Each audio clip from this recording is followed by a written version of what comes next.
le supérieur religieux doit-il être distinct du confesseur? Ça veut dire de celui qui reçoit la confession sacramentelle et qui donne l'absolution. Eh bien la réponse est oui, c'est absolument nécessaire, c'est même fondamental. Pour une raison simple, c'est que lorsqu'on se confesse, là en l'occurrence on représente le Christ sacramentellement et pas seulement, je dirais, spirituellement comme le fait le supérieur.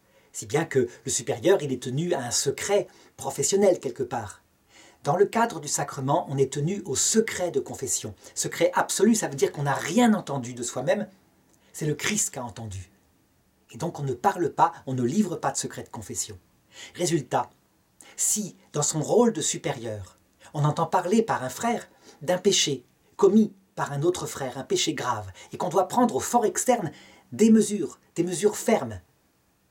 Si par ailleurs, le frère s'est confessé de ce péché-là, juste avant, tout est mélangé, on ne peut plus agir.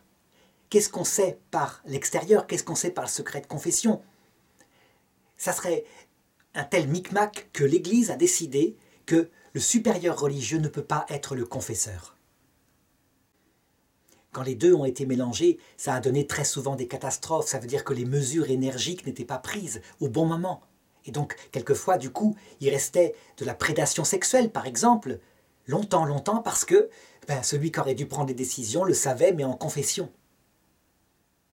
Et donc, il était contraint d'agir comme s'il ne le savait pas. Le domaine précis de la confession n'est pas le fort externe, sauf lorsqu'il est lié précisément, totalement à un péché. Et là, on peut se confesser de cela.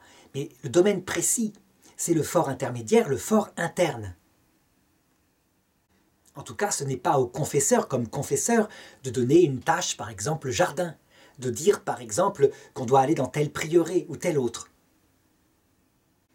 Donc, distinguons bien les choses, même lorsque, je dirais, il n'y a qu'un prêtre dans la communauté et que ce prêtre est le supérieur, il faut être capable de faire venir des confesseurs d'ailleurs.